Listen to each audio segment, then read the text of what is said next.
देखन में छोटन लागे, घाव करे गंभीर, कुछ ऐसा ही ईरान ने कर दिखाया है। अमेरिका और इजराइल जितना छोटा और कमजोर देश समझकर ईरान पर हमला बोला था और सोचा था कि सुप्रीमो को मारकर झटपट अपना आदमी बैठाकर मनमानी करेंगे ईरान पर, जैसे वेनेजुएला के साथ किया था, लेकिन डोनाल्ड ट्रंप अब हार रहे हैं। ईरान के साथ युद्ध उतना आसान नहीं रहा जितना आसान डोनाल्ड ट्रंप और इजराइल समझ रहे थे। कहाँ उन्होंने सोचा था कि ईरानी supreme leader Ayatollah Ali Khamenei के मरते ही ईरानी किला ढह जाएगा, और कहाँ 18वें दिन भी ईरान ने न सिर्फ जूझ रहा है बल्कि वो अमेरिका को धमकी भी दे रहा है कि हम रहेंगे, जिंदा रहेंगे या फिर मार देंगे। अमेरिका इजराइल मिलकर ईरान पर वार पे वार कर रहे हैं और वो पूरी खाड़ी को ड्रोन और मिसाइलों से पाट रहा है। अमेरिका के एयर डिफेंस सिस्टम भी पानी मांग रहे हैं, ऐसी खतरनाक है ईरान की मिसाइलें। डोनाल्ड ट्रंप दावा कर रहे हैं कि वो इस युद्ध में वो लगभग जीत हासिल कर चुके हैं, लेकिन ज़मीनी हालात तो कुछ और ही बता रहे हैं। दोनों देशों के बीच बातचीत की भी सूरत बनती हुई नहीं दिख रही है, क्योंकि ईरान इसके लिए अब तैयार नहीं है। वो चुन चुन कर अमेरिकी सैन्य ठिकानों पर वार कर रहा है और इसकी जद में खाड़ी देश भी आ रहे हैं। अमेरिका कह रहा है कि ईरान लगभग खत्म है, लेकिन ईरान रोजाना मिसाइलें दाग देता है। उसने दुबई में मौजूद अमेरिका के आसमानी शिकारी की आंख भी फोड़ दी।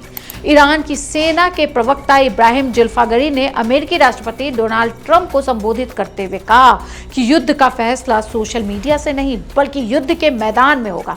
ईरान के अन्य सैन्य अधिकारियों ने भी कहा कि यह युद्ध कब खत्म होगा इसका फैसला अमेरिका नहीं बल्कि ईरान करेगा। उनका कहना है, जंग आपने शुरू की, खत्म हम करेंगे। प्रवक्ता ने कहा कि ईरान को अपनी रक्षा करने का पूरा अधिकार है, वह अमेरिका के हमलों से अपनी संप्रभुता की रक्षा करेगा। साथ ही चेतावनी दी कि अगर इलाके में मौजूद अमेरिकी सैन्य ठिकानों से हमला हुआ तो जवाब दिया जाएगा। ईरान के ड्रोन हमले में सऊदी अरब के उत्तर पूर्व में स्थित अल कैसूमाह एयरपोर्ट पर लगा अमेरिकी निर्मित AN/EFPS 117 अर्ली वार्निंग रडार ध्वस्त हो गया। यह रडार एयर डिफेंस सिस्टम को बेहद अहम माना जाता था, जो सैकड़ों किलोमीटर दूर से ही दुश्मन के विमान, मिसाइल और ड्रोन का पता लगाने में सक्षम होता है।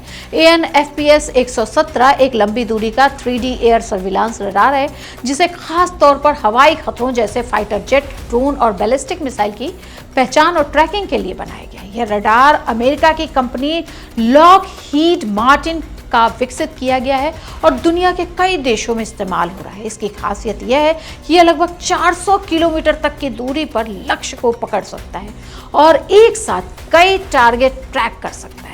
AN/EFPS 117 को कठिन मौसम और दूर दराज के इलाकों में भी काम करने के लिए डिजाइन किया गया। यह कम बिजली में भी लंबे समय तक लगातार ऑपरेट कर सकता है, इसलिए इसे बॉर्डर सुरक्षा और एयर डिफेंस नेटवर्क में अहम माना जाता है। यह एक ऐसा आंखों जैसा सिस्टम है जो आसमान में हो रही हर हलचल पर नजर रखता है। रिपोर्ट में बताया गया है कि ईरान के खिलाफ ऑपरेशन के दौरान अमेरिका ने कई MQ-9 ड्रोन खोए हैं। अब तक लगभग 10-11 MQ-9 रिपेयर ड्रोन गिराए जाने की खबर है।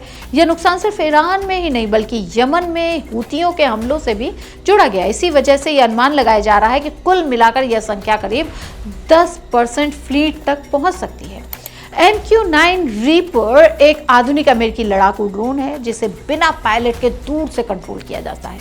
इसे खासतौर पर निगरानी और हमले दोनों के लिए बनाया गया है। जरूरत पड़ने पर मिसाइल और बम से हमला करता है और लंबी दूरी तक उड़ान भरकर लगातार कई घंटों तक मिशन को अंजाम दे सकता है। यह करीब 50,000 फीट की ऊंचाई तक उड़ सकता है और हेलफायर मिसाइल और लेजर गाइडेड बम ले जा सकता है।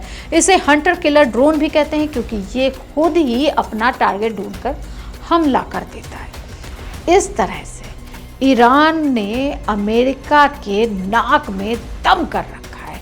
जितना आसान से डोनाल्ड ट्रंप सोच रहे थे उतना आसान ये युद्ध रहा नहीं है।